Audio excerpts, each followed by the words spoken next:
actually owned in my life as one of these models. But today we're going to start off with the car that I was actually conceived in. My dad's 1969 Dodge Charger. It was one just like this. In fact, it was pretty close to this green one right on the side of the box. So 9 months later, they brought me home from the hospital in the Charger. No seat belts, no car seats, just a baby wrapped up in his mother's arms, and a dad driving home in a car with an engine that was way too big for what it was. So it looks like the model actually comes with two sets of wheels. One is a Krager style from the 1970s, and the other is more of the standard Dodge Charger that you saw on the car, the stock rim. So we'll probably put that one on, and I'll save these for a later project. Luckily, my dad's car had black interior, just like this one. This one's modeled in black, and it's pretty hard to paint over with a lighter color like tan. So luckily the flat black will look real nice, and we can make it look like actual worn leather. But we don't have to try covering all this black with a light color. So the instructions are usually pretty much the same. You have an overview of the engine, the interior, the exterior, and the chassis. It's pretty much how all models are divided up. But I still like to go through them and just kind of get an idea of what pieces are going to go on and what parts are going to go on that specific section. Here in the engine section, we can see that they've got it being painted as orange, and that's pretty typical of the Dodges of the time. So we'll paint the engine block orange, and then we'll highlight with some different colors on the headers and maybe the oil pan and some of the valve details as well. So once I've had a chance to look through the instructions and look through all the parts, I like to lay them out in the order I'm actually going to be building them.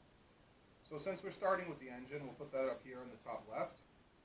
And then some of the engine components we'll put up there with it. So the motor build has actually had a sense of humor when it came to the decals. I noticed that it has General Grant instead of General Lee, Patton, General Washington, Born Free, and the American flag instead of the Confederate flag. It's just pretty funny that they, threw in a little northern humor with the car versus the Dukes of Hazzard General Lee, which was, Confederate flag on top and loaded with southern references like General Lee. Some people like to airbrush their parts of the models, and you can do that. Personally, I like to paint them by hand using some brushes and some enamel paints. I just find it a nice relaxing time to sit and paint the parts on the screws. So I'll do that on this build, and then I will airbrush the actual body of the car.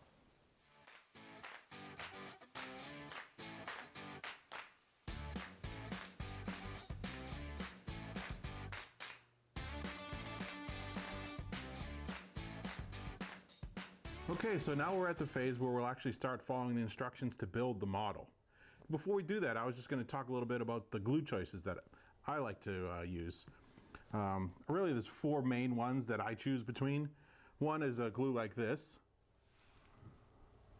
I like this glue because it really gives you control of cutting the tip on how much is going to come off out of the top of it. These are pretty good. They're reasonably priced, under $5, and they last a good amount of time.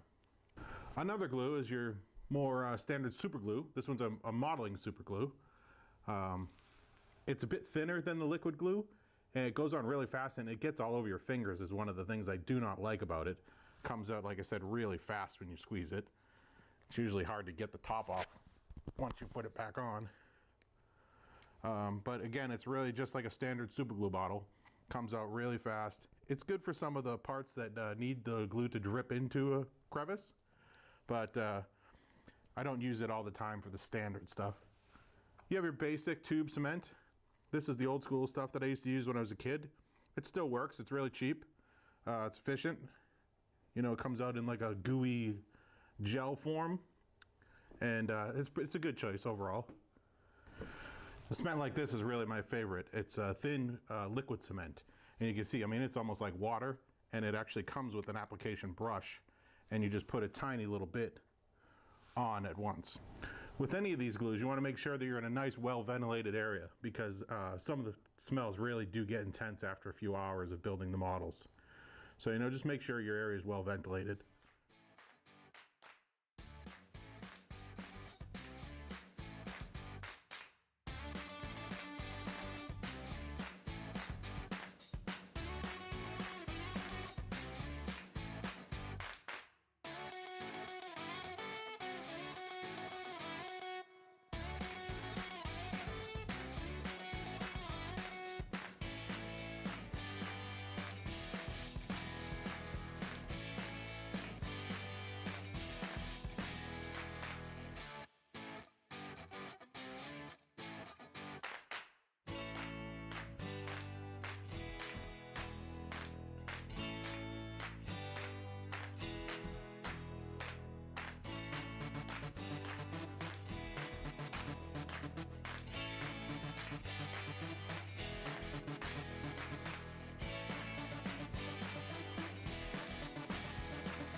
Well, there we have the rolling chassis. We've installed the front and rear wheels, the drivetrain, the exhaust system, and the engine. Next, we'll be moving on to the interior assembly.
So we're putting the final touches on the vinyl roof of the representation of my dad's Charger. But there's another famous Charger, an orange one, that had a Confederate flag on the roof instead of vinyl top. And you know, it generated a lot of interest in the Dodge Charger for Dodge. But they were never really able to capitalize on it because the Charger itself was really a crossover between luxury and sport, and it didn't really do either very well. My final memory of this car is about 8 years old.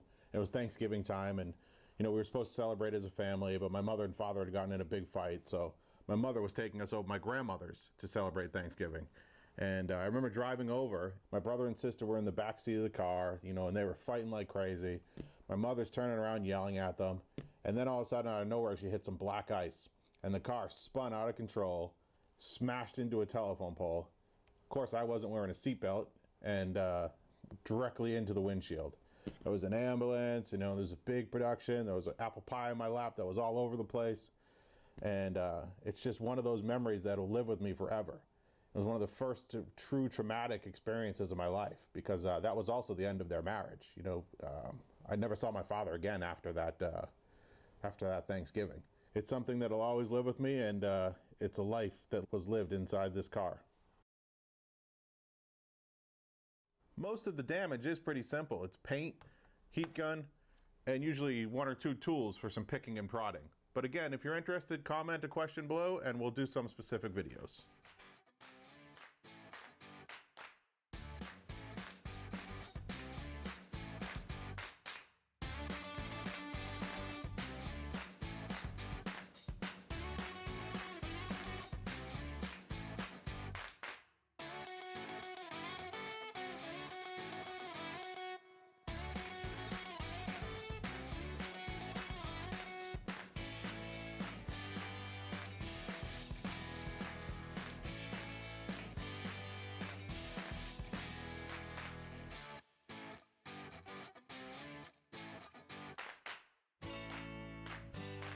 Well, that's it for the Charger conception episode.